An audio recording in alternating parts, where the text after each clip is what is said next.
لەم چەند کاتژمێرەدا کەناڵ و دامەزراوە میدیایەکان خۆیان بۆ پەخشکردنی کۆمەڵێک دراما و بەڵگەفیلم ئامادە دەکەن کە تایبەتن بە ململانەی سیاسی و کێشە کۆمەڵایەتیەکان. ڕۆژنامەی گاردیانی بەریتانی دەڵێت ئەو بەرهەمە میدیایانەی کە لەمڕۆوە لە چەند کەناڵێکی میدیایی پەخش دەکرێن باز لە گۆڕانکاریە گەورەکانی جیهان دەکەن لە ڕووی جیۆپۆلۆتیکی و پەیوەندیەکانی نێوان زلهێزەکان. دیارترین بەرهەم بەڵگەفیلمی جەنگی زلهێزەکانە کە لە کەناڵی BBC لە دوو بەشی سەرنجڕاکێش پێکاتەوە باز لە ململانی میژووی نێوان ئەمریکا و چین دەکات.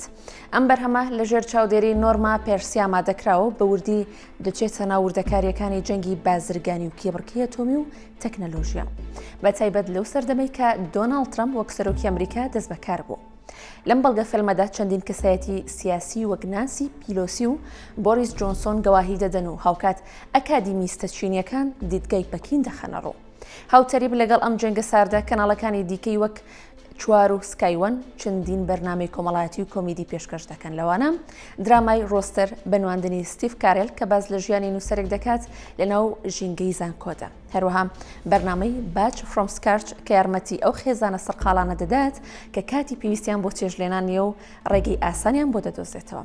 جگە لە درامای ترنک کە باز لە ململانەی نێوان هاندەرانی یانە وەرزشیەکان دەکات لە چوارچێوەیەکی خێزانیدا.